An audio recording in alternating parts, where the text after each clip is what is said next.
Hey guys, welcome to my channel. আমি মনোজান। এখন আমরা কথা বলবো যে ধূমকেতুর থার্ড সঙ্গের টিজার লাইভ রিয়াকশন করবো এক্ষুনি সারেগামা বেঙ্গলির ইনস্টাগ্রাম পেজ থেকে চলে এসেছে, থ্যাঙ্কস টু তোমার কিংশুক সত্যি এত আপডেটস রাখে সত্যি, মানে আমিও এক্সপেক্ট করিনি। এটা দেভ এন্টারটেইনমেন্টস এখনও রিশেয়ার করেনি, তো আমারও এটা জানা ছিল না, দেখা হয়নি। তো ইনস্টাগ্রামে জাস্ট তোমাদেরকে আমি এইটা দেখাই, দাঁড়াও। সারেগামা বেঙ্গলির অফিসিয়াল যে পেজ রয়েছে সেখান থেকেই কিন্তু একটু আগেই হবে না দেখা বলে গানটার, কালকে কিন্তু আসছে গানটা, এটা অফিসিয়ালি জানিয়ে দেওয়া হয়েছে। আহা, অনেক কিছু বোঝা যাচ্ছে এবার সিনেমাটা থেকে।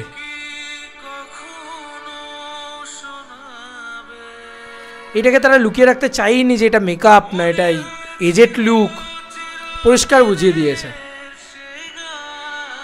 দারুণ লাগছে কি মোমেন্টস দেব শুভশ্রীর।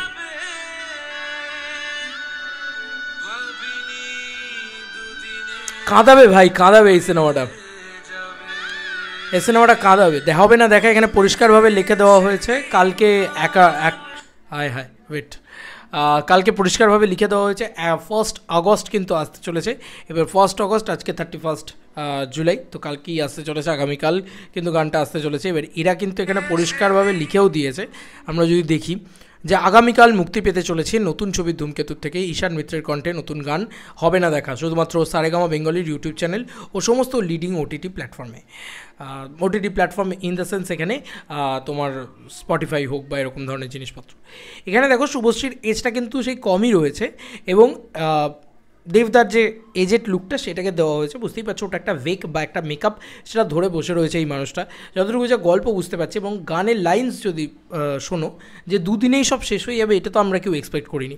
তো তারা একটা সুন্দর সংসার গড়বে বলেই কিন্তু বিয়ে করেছিল, সব কিছু ঠিকঠাক ছিল, কিন্তু কী এমন হলো যেখানে মায়ের কাছেও যখন এইরকম একটা ভেগ নিয়ে বা এরকম একটা রূপ নিয়ে আর কি দেব যাচ্ছে, তো সেখানেও সে বলছে যে ফেরা অসম্ভব, ঠিক আছে, দিয়ে মা বলে চিৎকার করছে।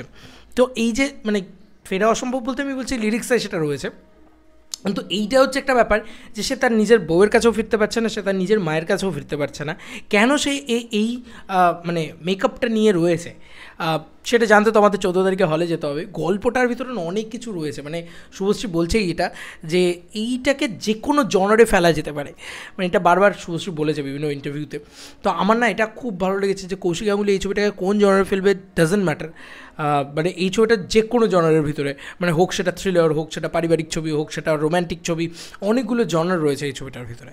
তো আমি জাস্ট মানে কিছু মোমেন্টস তৈরি করতে চাই। দেখবে এই যে কাপড়টা দিচ্ছে, এটা হচ্ছে ওর বিয়ের সম্ভবত বেনারসি বা কোনো রকম কাপড় দিয়ে ওর হাতে দিচ্ছে, তো ও তো বুঝতে পারছে না যে এটা মানে দেবই দিচ্ছে, ভাবছে এটা কোনো এজেড লোক দিচ্ছে। তো ওই কাপড়টাকে নিয়ে ও হয়তো ফিরে যাবে, ঘরে চলে যাবে, ঠিক আছে, এই যে দেখো গুছিয়ে নিয়ে চলে যাবে। দেন ও বাড়িতে গিয়ে বুঝতে পারবে যে আচ্ছা এটা, মানে এখানে তো মোমেন্টগুলো ক্রিয়েট করা হয়েছে। টিজারে দেখবে একটা শট আছে যেখানে ওই কাপড়টাকে নিয়েও চোখের জল ফেলে এবং দেবও চোখের জল ফেলে। তো গল্পটাও এবার আস্তে আস্তে খানিকটা হলেও আঁচ করা যাচ্ছে। এটা একটা খুব বিষয়। বা ঈশান মিত্রর গলাটাও ব্যাকগ্রাউন্ডে দুর্দান্ত লাগছে, স্পেশালি লিরিক্সটা আমার খুব ভালো লেগেছে, খুব মেল ঝুল খাওয়ার লিরিক্স হয়েছে আর কি, দুর্দান্ত লাগছে। আর দেবতার ওই মেকআপটা ভাই, ওই লুকটা দেখলেই আমরা পাগল হয়ে যাই ভাই, মানতেই হবে। শুভশ্রীকে দেখতে খুব সুন্দর ছিল তখন, মানে এখনকার থেকেও অনেক বেটার। তখন তো হয়তো লেডি সুপারস্টার হয়নি, বাট তখন দেখতে অনেক সুন্দর ছিল। তো এত মারাত্মক দেখতে ছিল, এত ভালো লাগছে তাকে দেখতে, তো সেটা খুব খুব সুন্দর আর কি। তোমাদের আর কি মতামত এই টিজারটাকে নিয়ে জানিও কমেন্ট সেকশনে। চলো বন্ধুরা, নতুন কোনো ভিডিওতে দেখা হবে, ভাই।